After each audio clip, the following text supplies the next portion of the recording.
names of talkatives. But some in the UK we like writing names of the talkatives, but we don't write names of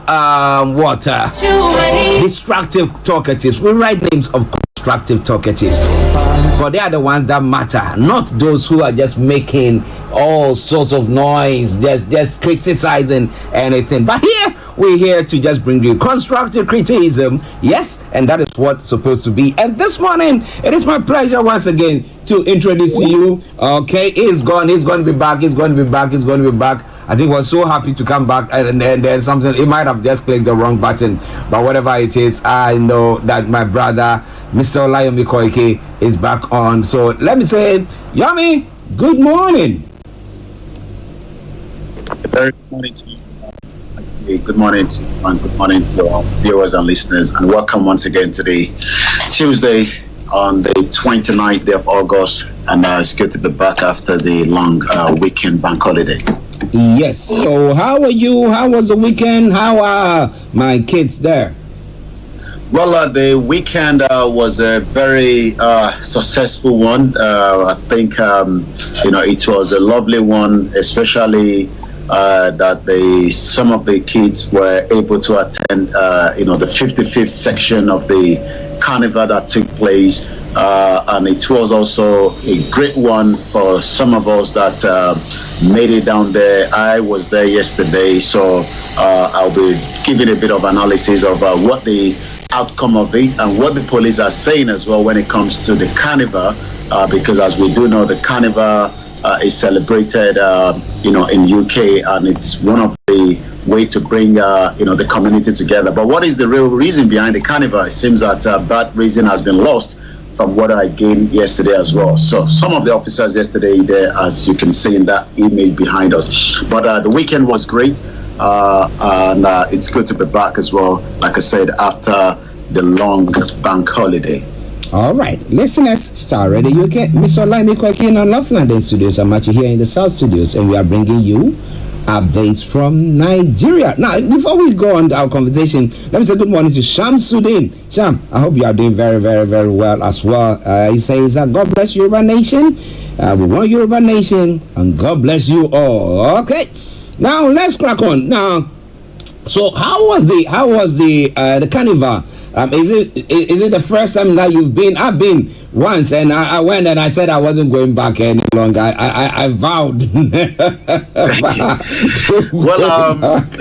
think I've been to the carnival a couple of times, but I've never made it to where the judges are. We do know that we have the judges that decide which of the floats that the costumes and the everything of how it's all happening. I think what we can say is that the carnival continue even with in the midst of during the COVID we couldn't have the carnival, and I think we can say that has literally changed after the successful outing yesterday. But let me highlight some of the the events that I was able to witness, on the ground yesterday. I saw, costumes. I saw, Caribbeans and Africans, and different. As you can see behind there, some of those costumes. This is about 2 million visitors for the 2 days event. We normally have the children's one every Sunday, the 27th, and on the 28th we have, the adult one. But in as much as these kind of atmosphere can also mean that there is what we call policing operation, which we might discuss in the course of the program, especially when we look at policing in Africa and how to manage this kind of events, which also means that crowd control. I witnessed one or two incidents where officers had to attend to the carnival goers that must have tripped off, or I'm not too sure what actually happened, but it seems that one of the carnival goer must have tripped off, and it entails a lot. But what I want to say is that this is what the report that came to my desk this morning from the Metropolitan Police as part of our, review from them in terms of news update. The Notting Hill Carnival policing operations has been concluded. And you might be wondering, that as we always say, we have the best in Africa and the Caribbean. The officer in charge of the operation, guess what, is a Nigerian. And he was also a Yoruba man, the Deputy Assistant Commissioner Adelakan, who oversaw the policing operation. Let me quickly give us the highlight before we come back. The policing and the security operation that saw thousands of officers from the Met City of London, the British Transport Police were deployed to oversee the safety of the public at the Notting Hill Carnival has been concluded. It followed many months of preparatory work with the event organizer, the local authority, and the other partners, community representatives. And this is again, what we concern about when it comes to, Africa and Nigeria. Do we prepare a lot? Do we think about working with the, event organizer? And I could see, that between the police, and the, and those atmosphere yesterday throughout the weekend was largely positive. But as we always say, later stages of the event saw sadly series of violent incidents. Let me say that last year, one individual was killed last year, and they're still appealing for, whoever have any information that could lead to the arrest and prosecution of that individual that was killed, whoever was involved. Even a £20,000 has been put out as well. But again, yesterday, a 29-year-old man is now in a critical condition in the hospital following the stabbing in Wellfield Road, just off the Arrow Road, just before 2100 hours, about 9 p.m. There were also a number of other stabbing in the early hours of that incident. The 19-year-old was stabbed at Labro Group just after 8 o'clock, remaining in a serious but stable condition in the hospital. There were also 18, 19, 20. That gives you the categories of those attending this event. 18, 19, 20, 25, 28, and 40 were also stabbed in separate incidents throughout the evening. But again, the Sunday, there were about 110 arrests for offenses including possession of offensive weapons, assault, including assault on the police officer, possession of drugs, and sexual offenses. We talked about sexual offenses in Africa, and it seems that most of the time these are not looked into as well. But just to come back to it as well, the yesterday saw more arrests, about 165 for similar range of offenses. Regrettably, there were also further assault on officers, and you can tell that the officers at work, they were giving smile for picture taking, and they were there every like 3 meters. There will be 2 officers, and there were so many of them as well. Let me come back again to you.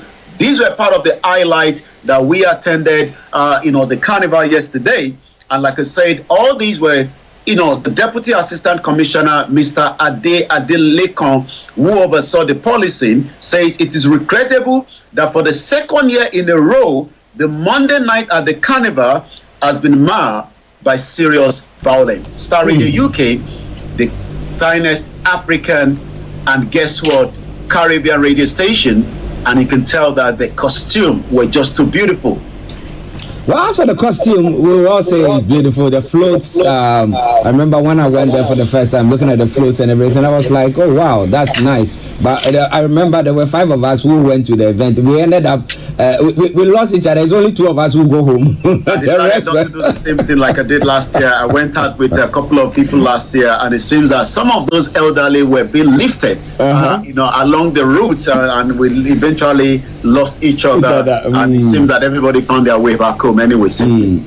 But when you talk about the security aspect of it, where even with the tight security and information sharing that we have here, we had a bit of problem here and there. Those who were stabbing and the lab growth thing. Last year there was one musician who was stabbed, upcoming musician, and there is up to now they've not found. Some people were arrested, have been released, but they've not found the one who actually did the stabbing. So looking at that and comparing it to the kind of security that we have back home, how do you see it? Well, I think there's a lot to learn when it comes to managing security and intelligence as well. I mean, you must be able to gather that intelligence.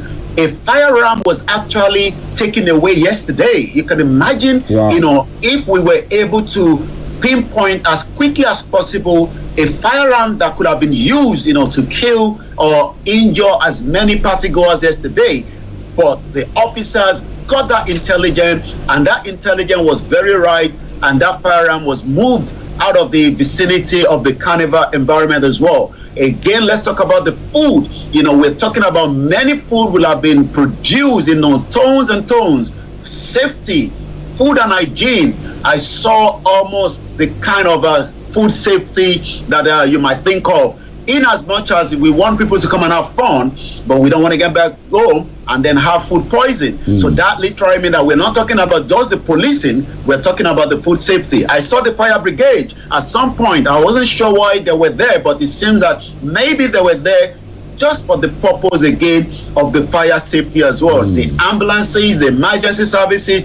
So working together means that if we're going to have these kind of gatherings, in Africa, in Nigeria, we must walk in line with safeguarding those that will be attending, especially knowing that we have, terrorism in Nigeria, and that literally means that, gathering like these, international community do advise their citizens not to avoid it as much as possible. Well, listeners, STARR Radio UK. A bit of updates from the carnival, Northern Hill Carnival that took place Sunday and yesterday from Mr. OLAYOMI KOIKI. Well, next year, God willing, if you are alive, you can come and experience. It's good for you to be experiencing it. Every one of us has to experience that. Yes, I had my experience and I thought, the walking was too much.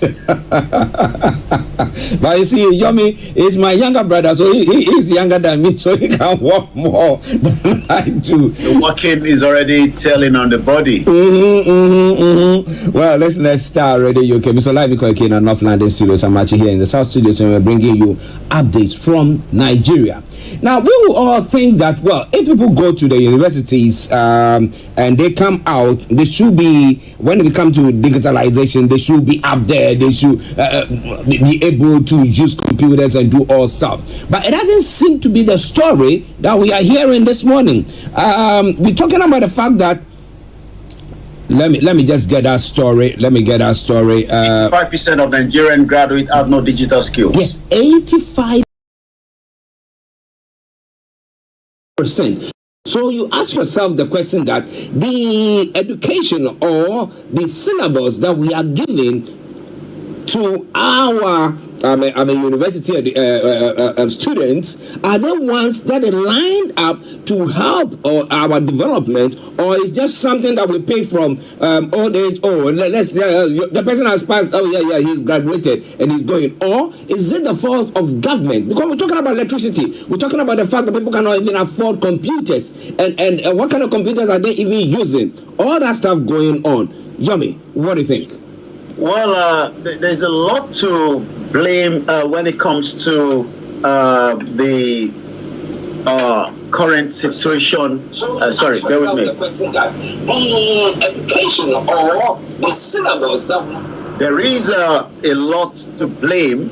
We have a lot of people to blame when it comes to not having the right skills, especially the digital one. I mean, the world today is almost every part is going digitalized, but it seems that that is not the case in Nigeria, and that literally means that the kind of headline that we are getting this morning is very, very upsetting. It's not a very great one for the most populous black nation in Africa. Practically, digital skills that would better prepare the youth for jobs and self-employment are all lacking in the current education. I left, secondary school in 1995, and hardly did I have any access to, any kind of computer knowledge until I had to enroll myself, for a private, very expensive. You would think that since 1995 to date, there should have been more changes, But that is not what we're hearing today, because the outcome of the survey, according to STARR, the chief executive officer of the outfit, shows that more than 100 million young people are not prepared to take up good jobs opportunity that require such modern skills. This is an overwhelmingly digital skills gap that has been linked to the high unemployment rate in Nigeria. The lack of digital skills has been named as a major reason why many graduates produced yearly from the country tertiary institution are unable to secure employment in the labor market. This was pointed out in Lagos State to buttress the point Mr. Okparogo said, that the 2023 survey conducted by Get Building Science, Technology, Engineer, and Mathematics and Digital Education showed that only 19 of them had any form of digital skill. I mean, we have children in the house that have access to, the iPad, and, you will be wondering why, they can easily tell you that most of the mathematics that our students are studying today are run from that same iPad. But it's not just about having the iPad, you must also have the internet services available. And internet, as we know, is legs and arms, is not affordable. So even if you're giving somebody an iPad to study, then you also have to think about whether the government is making the internet facility to be a little bit cheaper for many schools and homes. Most of our children